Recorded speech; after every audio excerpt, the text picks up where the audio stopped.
Hello friends, welcome to my YouTube channel optometric Hindi special. I am consultant optometrist. तो आज हमारा ophthalmic MCQ lecture 11 है और lecture 11 के अंदर हम आपको जो ऑप्थाल्मिक से रिलेटेड जो एमसीक्यू क्वेश्चन है उनके बारे में बताएंगे। तो वीडियो के एंड में मैं आपको टॉपिक से रिलेटेड एक एमसीक्यू क्वेश्चन दूंगा जिसका आंसर आपने कमेंट बॉक्स में देना है। तो अगर आपने जो हमारे पिछले लेक्चर नहीं देखे हैं तो उनका लिंक मैंने नीचे डिस्क्रिप्शन में डाल दिया है। तो दोस्तों, टॉपिक शुरू करने से पहले आप लाइक का बटन दबा दें और इस चैनल पर नए हैं और अभी तक आपने हमारे YouTube चैनल को सब्सक्राइब नहीं किया है तो आप हमारे YouTube चैनल को सब्सक्राइब कर लें और बेल आइकन को भी दबा लें ताकि हमारी आने वाली नई वीडियो की नोटिफिकेशन आपको मिल जाए। तो चलिए जो अपना टॉपिक है वो शुरू करते हैं। क्वेश्चन है, in microcornea diameter of cornea is less than. Microcornea में कॉर्निया का डायमीटर लेस देन होता है।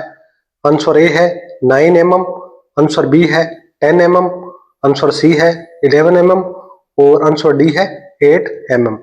तो जो माइक्रोकॉर्निया होता है उसमें जो कॉर्निया का डायमीटर होता है वो लेस देन 10 mm होता है। तो इसका जो आंसर है वो 10 mm, आंसर बी है। नेक्स्ट क्वेश्चन है, small opacity in the media of the eye are best detected by. Eye के स्मॉल ओपेसिटी का पता लगाने के लिए सबसे अच्छा तरीका क्या है?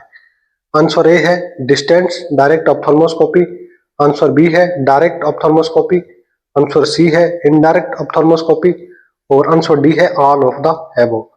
तो आई का जो मीडिया होता है उसमें जो स्मॉल ओपेसिटी होती है उसका पता लगाने के लिए जो बेस्ट जो तरीका है वो है डिस्टेंस डायरेक्ट ऑप्थेल्मोस्कोपी। तो इसका जो आंसर है वो ए है। नेक्स्ट क्वेश्चन है, in indirect ophthalmoscopy the examination I is made. Indirect ophthalmoscopy में जांच की जाने वाली आई को बनाया जाता है। आंसर ए है मायोपिक, आंसर बी है हाइपरमेट्रोपिक, आंसर सी है एमेट्रोपिक और आंसर डी है नन ऑफ द एबव। तो जब इनडायरेक्ट ऑप्थेल्मोस्कोपी द्वारा एक आई का एग्जामिनेशन किया जाता है तो उस आई को मायोपिक बनाया जाता है। तो इसका जो आंसर है वो ए है। नेक्स्ट क्वेश्चन है, in colour perimetry the smallest field of vision is with. Colour perimetry में स्मॉलेस्ट फील्ड ऑफ विजन इसके साथ होता है। आंसर ए है ग्रीन ऑब्जेक्ट, आंसर बी है ब्लू ऑब्जेक्ट, आंसर सी है येलो ऑब्जेक्ट और आंसर डी है रेड ऑब्जेक्ट। तो इसका जो आंसर है वो है green object, answer A. Next question है, the normal extent of temporal field of vision for white colour is about. White colour के लिए विजन के टेम्पोरल फील्ड की सामान्य सीमा लगभग होती है। आंसर ए है 60 डिग्री, आंसर बी है 80 डिग्री, आंसर सी है 90 डिग्री और आंसर डी है 110 डिग्री। तो इसका जो आंसर है वो है 90 डिग्री। नेक्स्ट क्वेश्चन है, biometric study of the eyeball best plus echo technique on ultrasonography is. Eyeball की बायोमेट्रिक स्टडी के लिए अल्ट्रासोनोग्राफी पर बेस्ट प्लस इको टेक्निक का उपयोग किया जाता है।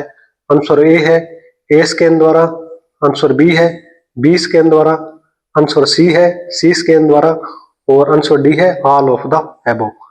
तो इसका जो आंसर है वो है ए स्कैन। नेक्स्ट क्वेश्चन है, examination of vitreous is best done by. Vitreous की जांच सबसे अच्छी तरह से किसके द्वारा की जाती है? आंसर ए है डायरेक्ट ऑप्थेल्मोस्कोप द्वारा, आंसर बी है इनडायरेक्ट ऑप्थेल्मोस्कोप द्वारा, आंसर सी है slit lamp with contact lens द्वारा और आंसर डी है ऑब्लिक्यू एल्यूमिनेशन। तो जो विट्रियस की जो बेस्ट जो एग्जामिनेशन की जाती है वो इनडायरेक्ट ऑप्थेल्मोस्कोप द्वारा की जाती है। तो इसका जो आंसर है वो बी है। नेक्स्ट क्वेश्चन है, the distance used is distance direct ophthalmoscopy. Distance direct ophthalmoscopy में डिस्टेंस कितना होता है?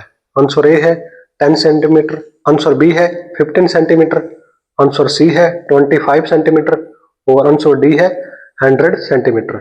तो जब एक डिस्टेंस डायरेक्ट ऑप्थेल्मोस्कोपी की जाती है तो उसका जो डिस्टेंस होता है वो 25 सेंटीमीटर होता है।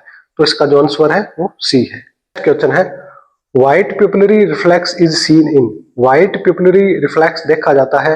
आंसर ए है रेटिनोब्लास्टोमा, आंसर बी है complete retinal detachment, answer C है इंडोप्थाल्माइटिस और आंसर डी है ऑल ऑफ द एबव। तो व्हाइट पिपलरी रिफ्लेक्स होता है वो रेटिनोब्लास्टोमा में भी देखा जाता है और कंप्लीट रेटिनल डिटैचमेंट में भी देखा जाता है और इंडोप्थाल्माइटिस में भी देखा जाता है। तो इसका जो आंसर है वो डी है all of the above. Next question है, thickness of cornea is best measured by. Cornea के थिकनेस का मेजरमेंट करने का सबसे बेस्ट तरीका क्या है? आंसर ए है केराटोमीटर, आंसर बी है पैकीमेट्री, आंसर सी है ऑप्टोमीटर और आंसर डी है पेंटोस्कोप। तो कॉर्निया की थिकनेस का मेजरमेंट करने का जो सबसे बेस्ट तरीका होता है वो पैकीमेटर होता है, यानी कि पैकीमेट्री होती है। तो इसका जो आंसर है वो बी है। तो दोस्तों अब मैं आपको टॉपिक से रिलेटेड एक एमसीक्यू क्वेश्चन देता हूं जिसका आंसर आपने कमेंट बॉक्स में देना है। क्वेश्चन है, Snellen chart is use to test. Snellen chart का यूज टेस्ट के लिए किया जाता है। आंसर ए है विजन के लिए, आंसर बी है रिफ्रैक्शन के लिए, आंसर सी है प्रेस बायोपिया के लिए और आंसर डी है कलर ब्लाइंडनेस। तो दोस्तों आज आपने इस वीडियो में ऑप्थाल्मिक एमसीक्यू के बारे में समझा है। अगर टॉपिक से रिलेटेड कोई कमेंट है तो कमेंट बॉक्स में लिख सकते हैं। तो मिलते हैं नेक्स्ट वीडियो में एक नए टॉपिक के साथ में। धन्यवाद।